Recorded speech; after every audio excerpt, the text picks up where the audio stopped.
여러분, 안녕하세요. 오늘 제가 진짜 여러분의 심장을 제대로 저격할 미친 서사 하나를 들고 왔습니다. 자, 상상해보세요. 전 재산이 딱 엽전단 양뿐인 찢어지게 가난한 과부가 있습니다. 그런데 그 돈으로 동네에서 제일 가는 바보 머슴을 샀다면 이건 망해도 너무 망한 투자 아니냐고요? 천만에요.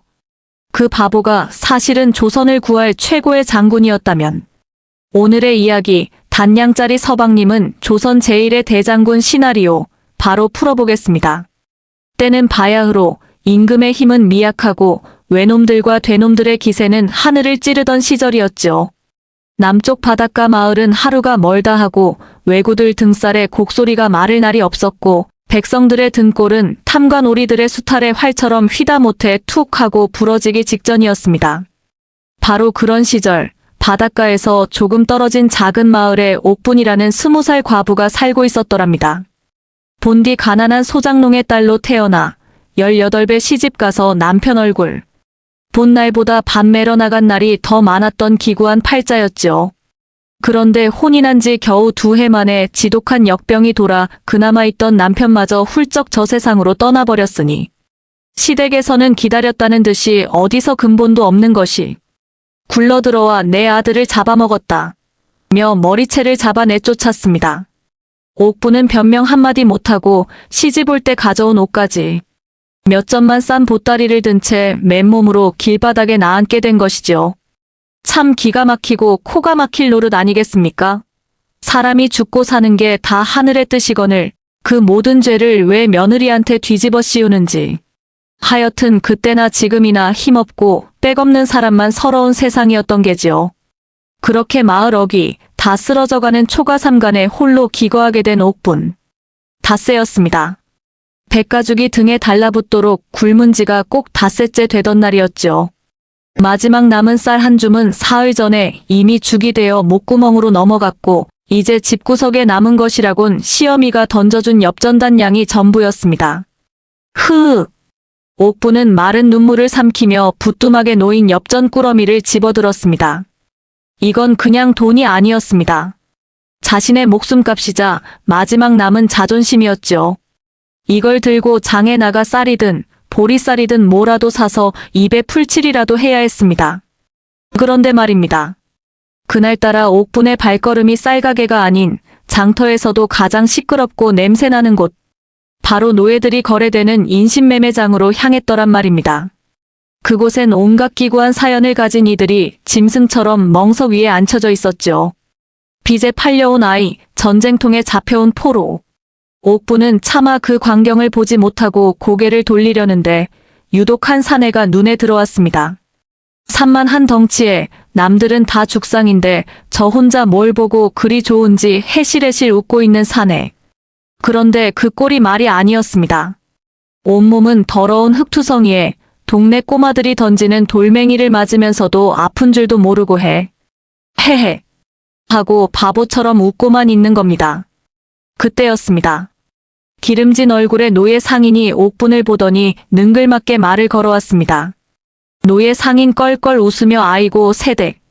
뭘 그리 짠하게 쳐다보시오. 저기 저 바보놈한테 관심이라도 있소? 저 사람은 어쩌다 에이 알 거 뭐 있소. 어디서 굴러먹다 왔는지 제 이름 석자도 모르는 놈인데 생긴 건 멀쩡해서 일꾼으로 팔아보려 했더니 글쎄 밥만 축내고 똥만 싸는 진짜 배기 바보요 바보. 마침 잘 됐네. 딴양 딱 딴양만 주쇼. 떠리로 넘겨줄 테니 저놈의 밥값만 축내는 것도 오늘로 끝내야지 원. 딴양. 공교롭게도 옥분의 전 재산과 똑같은 액수였습니다. 옥분은 잠시 망설였습니다. 저 돈이면 쌀을 사서 며칠은 배불리 먹을 수 있는데 저런 바보를 데려다 어디에 쓴단 말인가. 하지만 돌팔매를 맞으면서도 그저 순하게 웃고 있는 사내의 눈을 보는 순간 옥분은 저도 모르게 측은한 마음이 들었습니다. 그리고 저 산만한 덩치. 밭일이라도 시키면 제 몫은 하지 않을까 하는 신락 같은 희망이 고개를 들었죠. 결국 옥부는 떨리는 손으로 품에서 엽전단 양을 꺼내 상인에게 건넸습니다. 사겠습니다. 그 순간 장터에 있던 모든 사람들의 시선이 옥분에게로 향했습니다. 수군거리는 소리가 파도처럼 밀려왔죠. 아니 저 미친년 좀 보소. 과부년이 사내를 다 들이네. 그것도 멀쩡한 놈도 아니고 저런 반푼이 바보를 전 재산 주고 산다고. 쯧쯧쯧 남편 잡아먹더니 아주 실성을 했구나. 옥부는 얼굴이 화끈거려 고개를 들 수 없었지만 이를 악물었습니다. 그리고는 멍하니 서 있는 사내의 팔을 잡아 끌었죠. 가자. 이제부터 내 이름은 무강이다. 굳세고 강하게 살라고. 알아듣겠느냐? 사내는 그저 옥분을 보며 천진하게 웃을 뿐이었습니다. 옥분은 한숨을 푹 내쉬며 자신의 마지막 희망인지 아니면 가장 어리석은 실수가 될지 모를 단냥짜리 머슴을 이끌고 자신의 초가집으로 향했습니다. 온 동네 사람들의 손가락질을 받으면서 말입니다. 혹시 바보가 아니십니까? 자, 그렇게 단냥짜리 바보 머슴 하나가 20살 과부의 좁디 좁은 초가에 들어앉게 되었습니다. 여러분 상상이 가십니까? 밥 한 그릇도 제때 먹기 힘든 집에 산만 한 덩치의 사내가 떡하니 버티고 앉아있는 그 풍경이. 아니나 다를까 무강이란 이름의 이 사내는 정말 바보가 맞는 듯 했습니다. 옥분이 며칠간 모아둔 나물과 겨우 얻어온 쌀로 밥을 지어 상을 차리자마자 눈 깜짝할 사이에 밥 3그릇을 뚝딱 해치워버렸죠. 옥분은 입에도 대지 못하고 그저 멍하니 바라만 볼 뿐이었습니다. 옥분 기가 막혀서 무강아. 아니 이 사람아. 좀 천천히 먹게. 체하겠네. 무강 입에 밥을 가득 문 채 헤헤. 밥. 맛있어. 그뿐만이 아니었습니다. 다음 날 옥분이 밭이라도 좀 갈아보라며 쟁기를 쥐어주니 힘 조절을 못해 쟁기를 2동강 내버리지 않나 물을 길어오라 시켰더니 물동이를 깨먹기 일쑤였죠. 옥분은 하루에도 12번씩 땅을 치고 후회했습니다. 내가 미쳤지. 저 돈으로 쌀을 샀어야 했는데. 저 밥충이를 데려와서 내 굶어 죽게 생겼구나. 하지만 말입니다. 그러면서도 옥분은 무강을 내치지 못했습니다. 왜였을까요? 그건 아마 태어나서 처음으로 받아보는 순도 100%의 온기 때문이었을 겁니다. 동네 사람들은 자신을 남편 잡아먹은 년이라 손가락질하고 시댁 식구들은 벌레 보듯 했는데 이 바보 사내는 옥분이 눈살 한번 찌푸리면 제 잘못인 줄 알고 안절부절 못하며 눈치를 보고 옥분이 희미하게나마 웃어주면 세상을 다 가진 듯 환하게 따라 웃었습니다.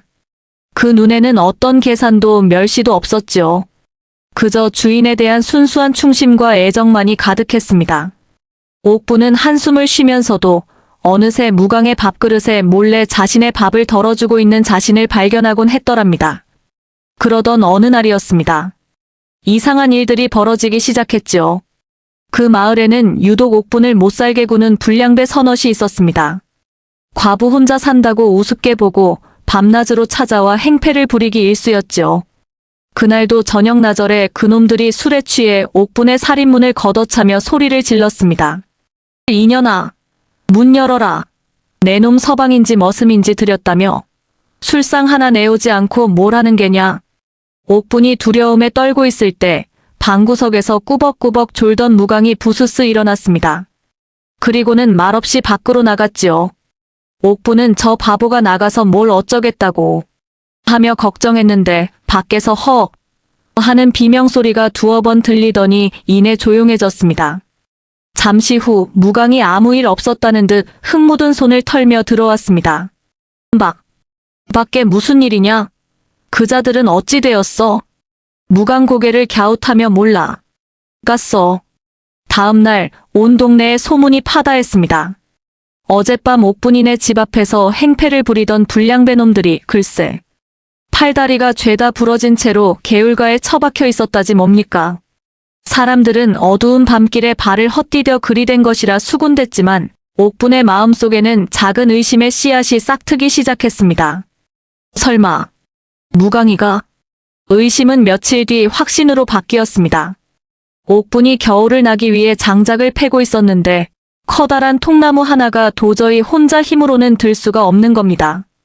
낑낑대고 있는데 마당에서 나비를 쫓던 무강이 다가오더니 그 거대한 장작 더미를 새끼손가락 하나로 가뿐하게 들어 옮겨놓는 것이 아니겠습니까?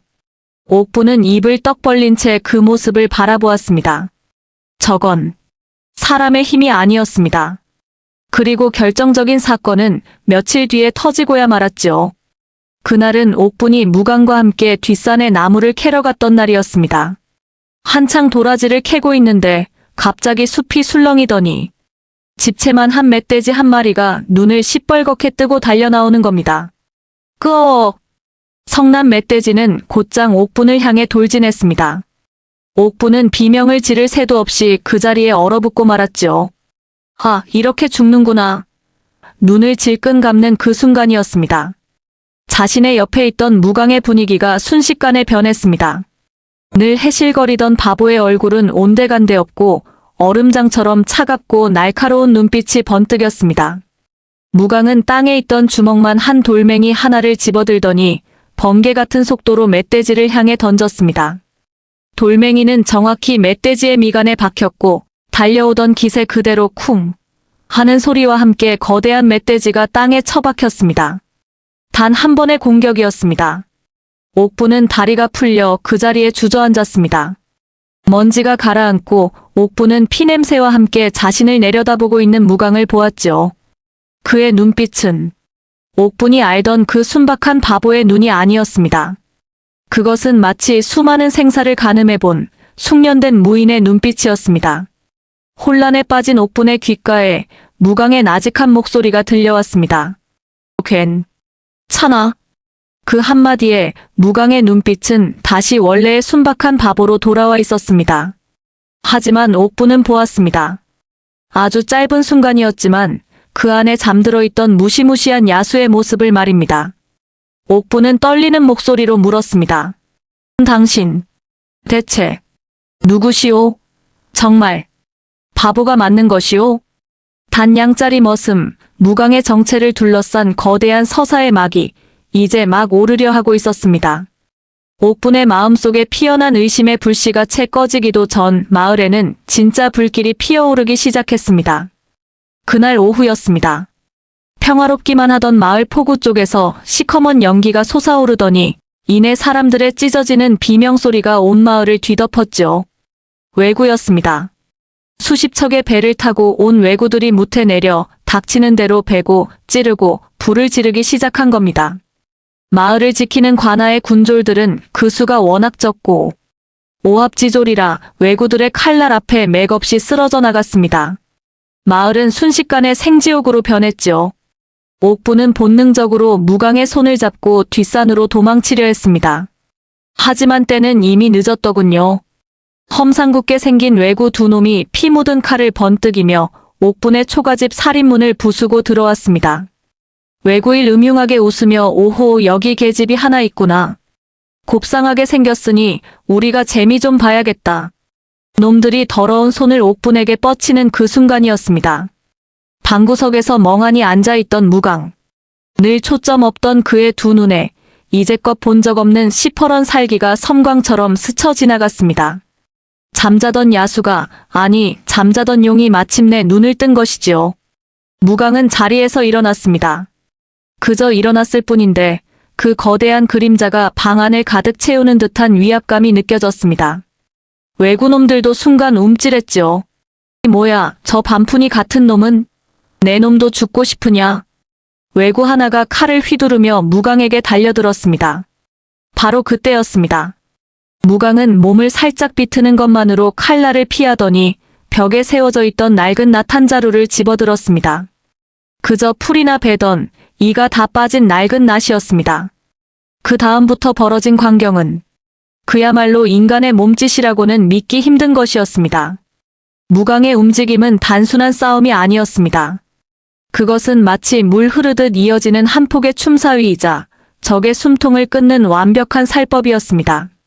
한 발을 내디딜 때마다 땅이 울리는 듯했고 낫을 한 번 휘두를 때마다 왜구의 갑옷이 종이처럼 찢겨나갔습니다.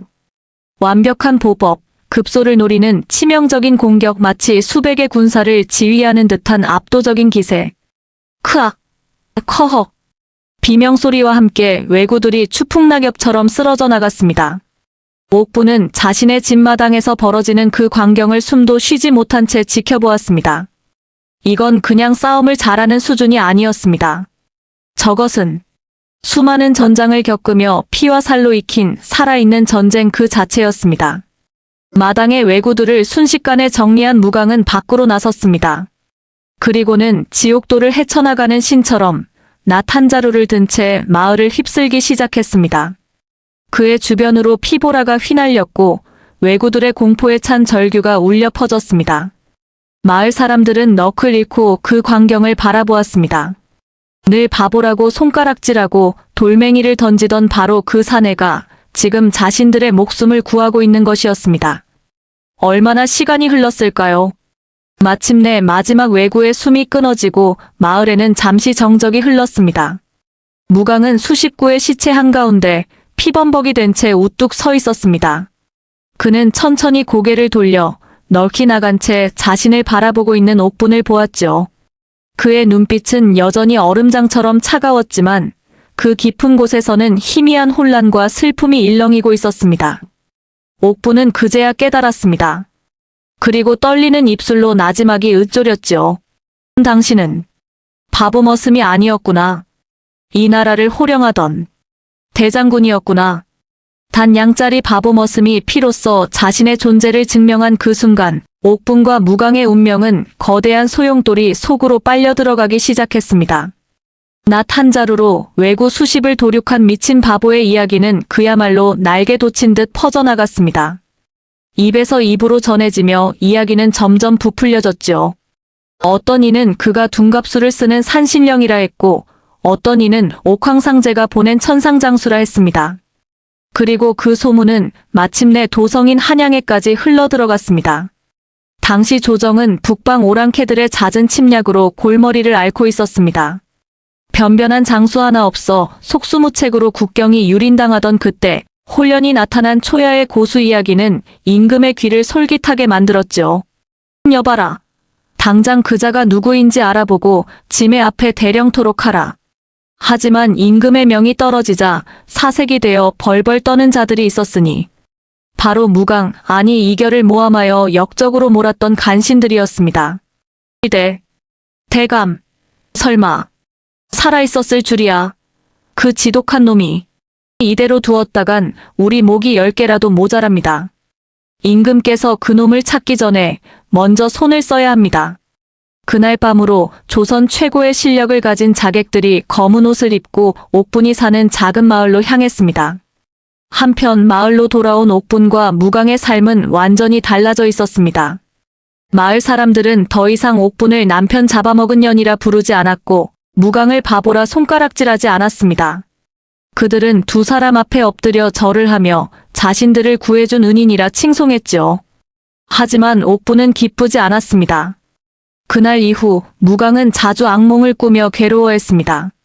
잠결에 아버님, 부하들아 하며 울부짖었고 몸에 깊이 새겨진 흉터들을 보며 고통스러워했죠. 옥분은 그가 잃어버린 기억의 파편들 속에서 헤매고 있음을 직감했습니다. 이제 옥분에게 무강은 더 이상 밥이나 축내는 머슴이 아니었습니다. 거대한 슬픔을 짊어진 채 자신에게 의지하는 가여운 사내이자 반드시 지켜줘야 할 사람이었습니다.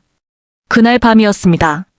옥분은 잠결에 부스럭거리는 소리를 듣고 눈을 떴습니다. 달빛 아래 검은 그림자 서너 개가 담을 넘어오고 있었습니다. 자객들이었죠. 옥분은 비명을 지르는 대신 특유의 생활력과 기지를 발휘했습니다. 자는 척 누워있던 그녀는 자객들이 방으로 들어서는 순간을 노려 아궁이에 있던 뜨거운 잿물을 항아리째로 퍼부어 버렸습니다. 으악! 자객 하나가 비명을 지르며 나뒹굴었고 그 소리에 무강이 벌떡 일어났습니다. 그의 눈은 다시 그날처럼 차가운 살기로 번뜩였죠. 옥분은 소리쳤습니다. 무강, 정신 차려요. 저자들이 우릴 죽이러 왔소. 무강은 더 이상 낫을 찾지 않았습니다. 그는 맨손으로 자객들에게 달려들었습니다. 뼈가 부러지는 소리, 살이 찢기는 소리가 어두운 밤을 갈랐고 얼마 지나지 않아 자객들은 모두 싸늘한 주검이 되어 마당에 나뒹굴었습니다. 전투가 끝나자 무강은 다시 길 잃은 아이처럼 혼란스러운 눈으로 옥분을 바라보았습니다. 옥분은 피 묻은 그의 손을 자신의 작은 손으로 꼭 잡았습니다. 괜찮아요. 내가 옆에 있어요. 내가 지켜줄게요. 그때였습니다. 싸움 중에 정신을 잃었던 무강이 희미하게 잠꼬대를 했습니다. 옥분. 내 이름은 이결. 장군. 이결. 옥분은 그의 진짜 이름을 가슴에 새기며 그를 더욱더 굳게 끌어안았습니다. 이제 그녀는 가난한 과부가 아니었습니다. 나라의 운명을 짊어진 영웅, 이결의 유일한 안식처이자 그의 기억을 되찾아줄 단 한 사람이 된 것입니다. 주종관계를 넘어 애틋한 연심이 두 사람 사이에 싹트고 있었죠. 자객들의 습격 이후 옥분은 더 이상 기다릴 수 없다고 판단했습니다. 그녀는 이결무강의 손을 잡고 무작정 한양으로 향했습니다. 그의 기억을 되찾고 그를 모함한 자들을 벌하기 위해서였죠. 한양에 도착한 이결은 자신의 옛 부하들과 극적으로 재회하게 됩니다. 그리고 옥분의 지극한 보살핌과 옛 전우들의 도움 속에서 꽁꽁 닫혀있던 기억의 문이 마침내 열리기 시작했습니다. 자신의 이름, 몰살당한 가문, 자신을 배신했던 간신들의 얼굴, 모든 것이 파도처럼 밀려왔죠. 모든 기억을 되찾은 이결은 임금 앞에 나아가 자신의 억울함을 호소하고 간신들의 죄를 낱낱이 고했습니다. 그의 눈빛은 더 이상 바보 머슴의 그것이 아닌 북방을 호령하던 조선 제1대장군의 위엄으로 가득 차 있었죠. 임금은 그의 충심을 확인하고 그에게 다시 대장군의 직위를 내리며 북방의 오랑캐를 토벌하라는 어명을 내립니다. 이결은 옥분에게 작별 인사를 고했습니다. 옥분아, 내가 아니었으면 나는 길바닥에서 바보로 굶어 죽었을 것이다. 내가 준 단량은 내 목숨이었고 내가 준 밥은 내 영혼이었다. 이 은혜, 나라를 구하고 반드시 돌아와 갚으마. 옥분은 눈물을 머금고 그의 손을 잡았습니다. 옥분 장군님, 아니 서방님, 부디 몸조심하십시오. 저는 여기서 서방님만 기다리고 있겠습니다. 전장으로 나간 이결은 그야말로 신과 같은 용맹을 떨쳤습니다. 그의 이름만 들어도 오랑캐들은 벌벌 떨며 도망쳤고 그의 전략 앞에 적들은 속수무책으로 무너졌습니다. 마침내 그는 오랑캐의 수장을 베고 조선의 완벽한 승리를 안겨주었죠. 온 나라가 이결 장군을 칭송했고 임금은 그에게 정일품 영의정 벼슬과 함께 어마어마한 재물을 하사하려 했습니다. 하지만 이결은 임금 앞에 엎드려 모든 것을 거절했습니다. 전하, 소신에게는 천하의 부귀영화보다 더 귀한 것이 있사옵니다. 세상 모두가 저를 바보라 손가락질할 때 유일하게 저를 사람으로 봐주고 자신의 전 재산으로 거두어준 여인이 있습니다. 이제 그 여인에게 돌아가 평생의 빚을 갚으며 살고자 하오니 부디 윤허하여 주시옵소서. 임금은 그의 충심과 순애보에 크게 감동하여 그의 청을 허락했습니다. 이결은 모든 부귀영화를 뒤로한 채 처음 옥분을 만났던 그 작은 마을로 돌아왔습니다. 허름한 초가집 앞에서 자신을 기다리고 있던 옥분을 발견한 그는 천천히 다가가 그녀를 와락 껴안았습니다. 세상이 모두 비웃었던 단양짜리 바보 머슴은 나라를 구한 영웅이 되었고 온갖 서름을 받던 팔자 사나운 과부는 영웅의 사랑을 독차지한 여인이 되어 완벽한 인생 역전을 이룬 것입니다. 여러분 어떻습니까? 전 재산 단양이 세상을 구하고 사랑까지 얻는 최고의 투자가 된 셈이죠. 멸시받던 과부 옥분의 통쾌한 인생 역전 드라마. 이거 당장 드라마나 영화로 만들어야 하지 않겠습니까? 결국 사람의 가치는 돈이나 지위로 매길 수 있는 게 아닌가 봅니다. 모두가 외면하는 돌멩이 속에서 옥구슬을 알아본 옥분의 따뜻한 마음씨가 결국 자신과 나라의 운명까지 바꾼 것이지요. 여러분의 생각은 어떠신가요? 댓글로 자유롭게 남겨주시고요. 오늘 이야기가 마음에 드셨다면 구독, 좋아요, 알림 설정 잊지 마세요. 그럼 저는 더 대박적인 스토리로 다시 돌아오겠습니다. 시청해주셔서 감사합니다.